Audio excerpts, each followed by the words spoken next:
Today we're having a poetry program. We have gathered together 3 of our local poet laureates to share their art. Please stay tuned.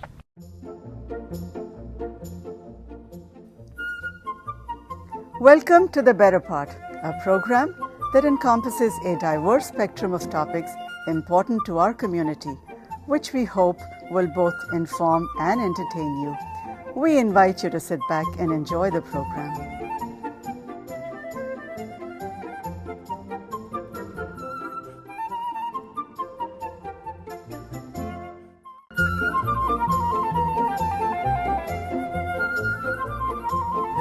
Hi, I'm Phil Linehan of The Better Part. In my humble opinion, poetry is kind of an unappreciated art. Some of it is confusing, some of it doesn't rhyme, but some of it flows beautifully off the page, or today off the tongues of our local poets. Please join us for our poetry show.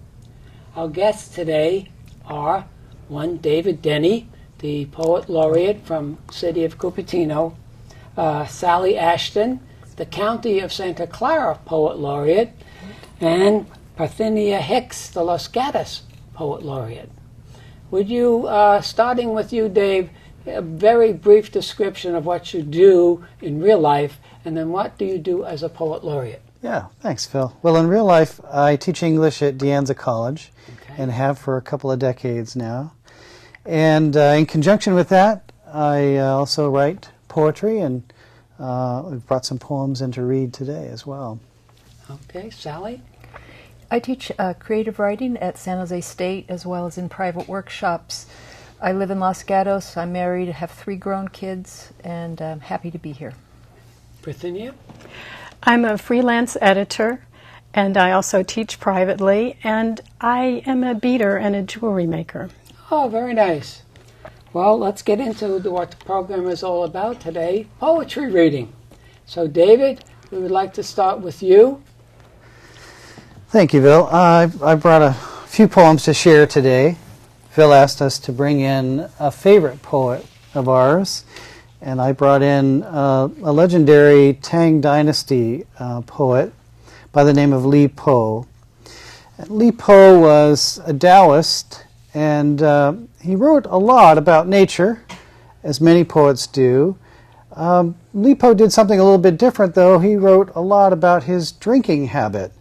And this is something that people notice a lot in Li Po's poems. He always talks about different states of inebriation.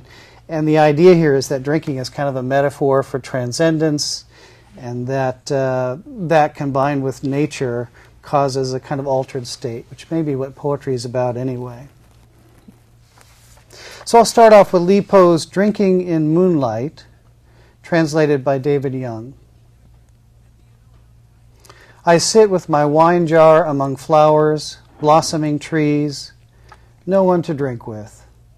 Well, there's the moon. I raise my cup and ask him to join me, bringing my shadow, making us 3. But the moon doesn't seem to be drinking, and my shadow just creeps around behind me. Still, we're companions tonight. Me, the moon, and the shadow. We're observing the rites of spring. I sing, and the moon rocks back and forth. I dance, and my shadow weaves and tumbles with me. We celebrate for a while, then go our own ways, drunk. May we meet again someday in the white river of stars overhead. So the first poem I'd like to share with you from me is kind of a tribute to Li Po, and you'll notice some similarities with his poem, but it's kind of all mine in a way too. This one's called Awake at 3 a.m. A chorus of crickets in the zinnia bed. Indifferent, the moon shines its blue spotlight on the plum tree, the grass, even the neighbor's shed. What am I thinking? You knew when you planted the zinnias it would be like this. Another jar of wine, and I'll be wise enough to stop idle speculation and take my part in the insect choir. And then I have a couple of other little poems. This is from a recent series of little narratives that work a little bit like linked haiku. And they all have two-word titles. This title is called Beach Omen. Walking along the sand, the couple pass a vulture perched atop a shark carcass, eye socket empty.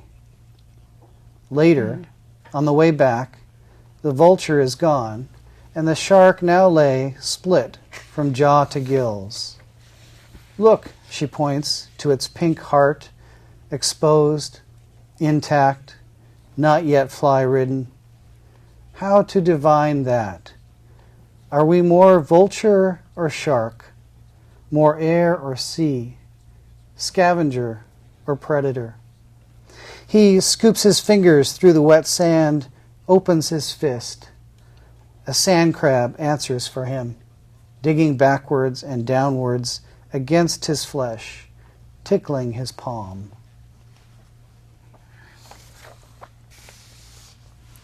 And this is one called Euro Mementos,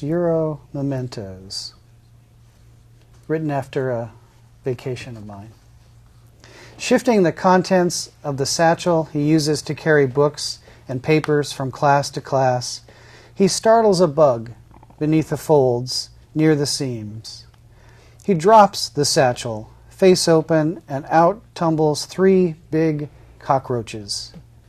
They have hitched a ride all the way from a seaside abbey in Normandy to the New World. Colonizing his office, they scatter and settle behind a filing cabinet. He must remember to drop a few crumbs of Parisian bread now and then, tidbits of soft cheese, perhaps an apple core to remind them of home. He mayhap don a cowl and chant faint hymns to the pale moon. And then one more of these little tiny ones. This is again another one with just a little 2-word title, and it's called Bluescape. In soil turned to mush by weeks of constant rain, the roots of the grand old California oak give way. It falls across the boulevard, stops traffic, and opens a fresh piece of sky. Thank you, David. One of the reasons I decided to have this program was I read the New Yorker magazine and I read the poems, and I don't hear the poems as I'm reading them, and they're so much richer when somebody's reading them, especially a poet who has a great appreciation for it. Sally, would you like to do the next readings? Sure. Thanks, Phil. I brought along for my favorite poem today a poem by Emily Dickinson. Emily Dickinson is someone who I really admire as more or less the mother of American poetry. She, as many viewers likely know, was somewhat reclusive in her life, traveled very little from her family home, and yet had this tremendous imagination and wrote wonderful poems that transport the reader to places not only far away on the planet, but far away in terms of the life of fantasy or imagination. So she didn't title any of her poems, and this one's just simply numbered number 80. Our lives are Swiss, so still, so cool, till some odd afternoon the Alps neglect their curtains and we look farther on. Italy stands the other side, while like a guard between, the solemn Alps, the siren Alps, forever intervene. And I took a line from that poem, Some Odd Afternoon, for the title of not only this book, but this next poem that I'll read to you. Some Odd Afternoon. Emily Dickinson is dreaming of Italy. She is asleep. No, she isn't. Italy rises there just beyond the window, the rooftops, the horizon, a place to look with eyes closed and open again. The Baedeker stowed in a trunk that gathers dust under the bed, nothing packed, all the usual chores undone. So she writes something on a scrap of paper she's saved in a pocket, seeing the way some people can see. She will escape her sad country. So would a sudden flock of crows that crosses the winter sky over the barren tips of the trees and over the end of the year and another day. Gloved clouds beckon. Beyond the albino Alps, Italy awaits. She slips the paper back in her pocket. Land in sight.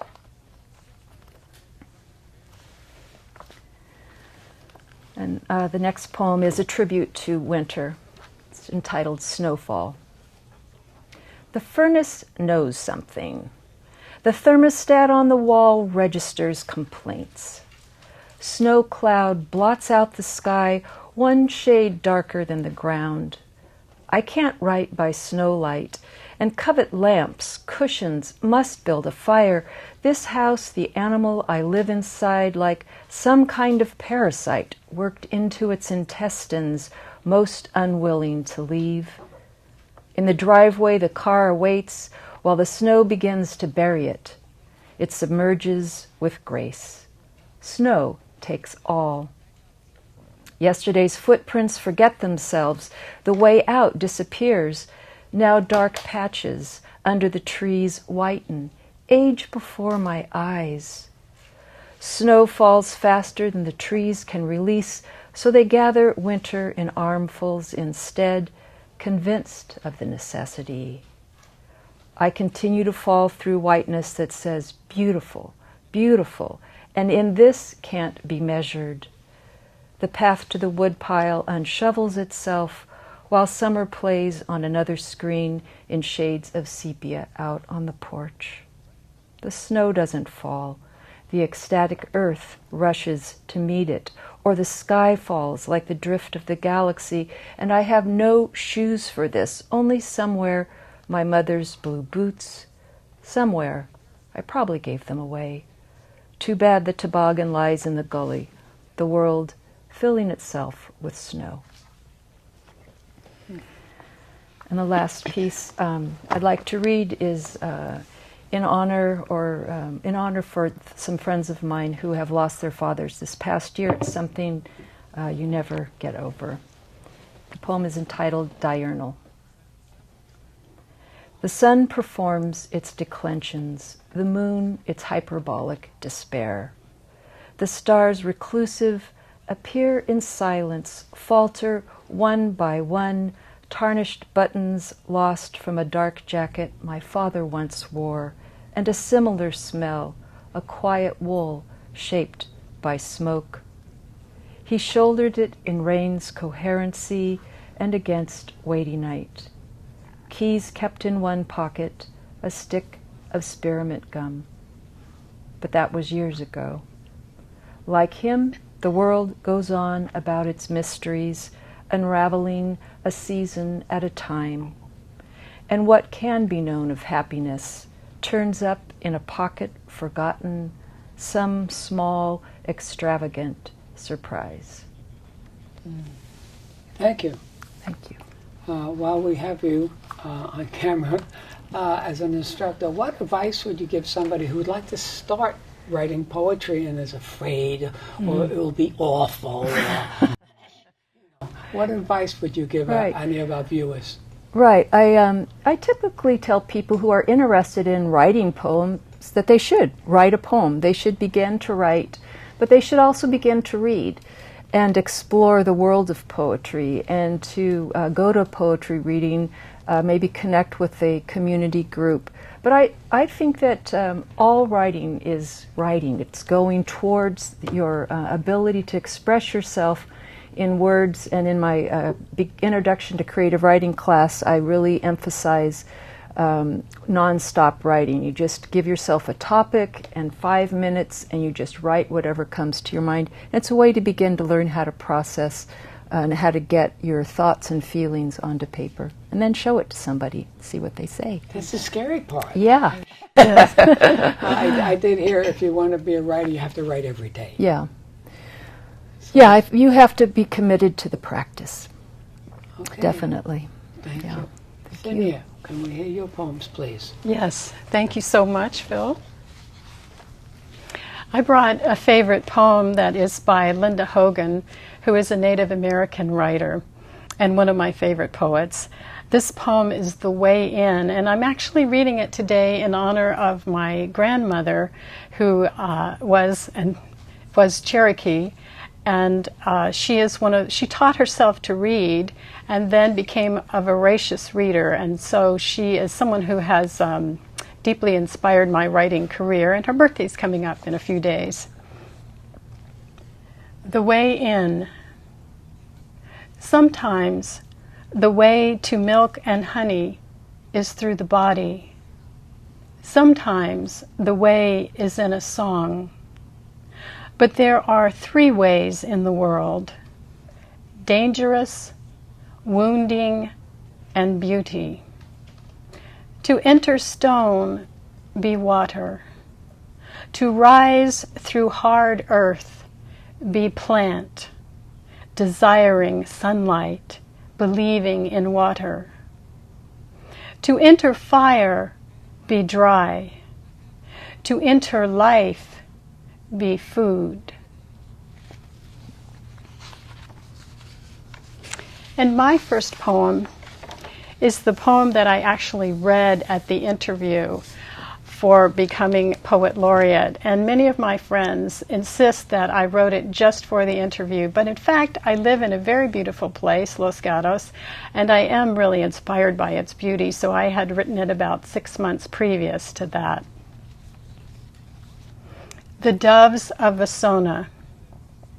The purple-throated doves sit round and full under the girders of Highway 17, undaunted by tons of steel rushing over their nests of nicks and knacks, sitting 2 by 2, tucked along the lips of green metal.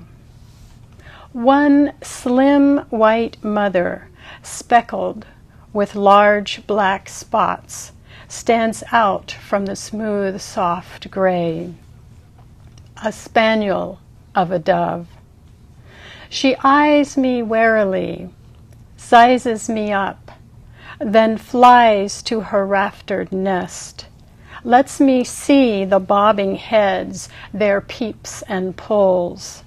Here, she says, here, underneath the avenue of the larks, just off the freeway, we fly the same exit home to the hidden cities beneath the city, beyond county lines and subdivisions.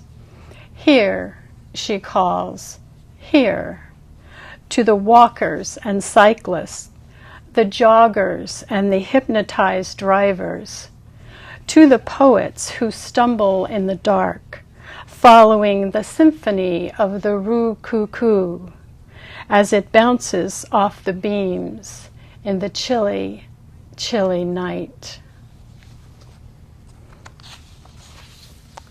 And my next poem I brought especially for today's audience.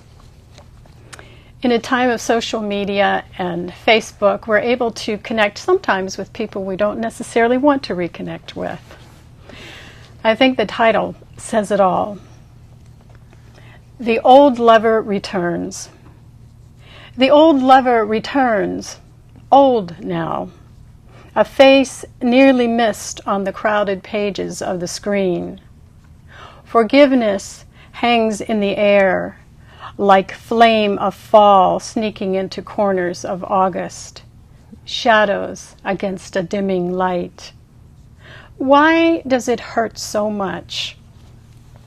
Grief, that disowned sister we sometimes hear about, busy visiting all over the world, especially in war and storm-whipped spots. She seems so successful out there, but we didn't stay in touch, have only met her here and there, and those visits a blur. We were so busy, and she left so fast, and after all, we were so distracted at the time. It's too late now, we think. I haven't gotten to know her in all these years. Why start up anything? Just when everything is feeling taped together fairly well, just when perfection no longer calls, and we're getting comfortable in our own skins, instead of pretending all over the place or stealing someone else's culture. Just when we've accepted the one that is really ours, the one offered at birth, and say, yeah, okay, that's fine, I always did like it really. Just wish I had known how good looking I was when I was younger.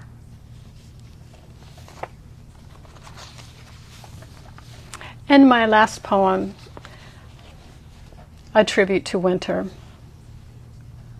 Around midnight, winter in Los Gatos.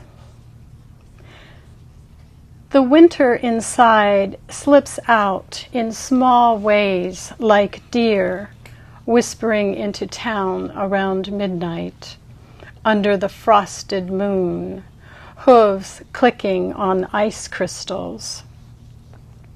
Everything that was offered so easily in the blood-gorging thickness of summer pulls back, shrinks into cold, snaps into frigid as windows close.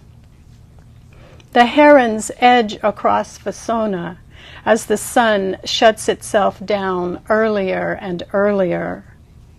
And 3,000 miles away, blue crabs hunker down in the shallow grass beds of the Chesapeake Bay, soft-shelled carapace buried in mud.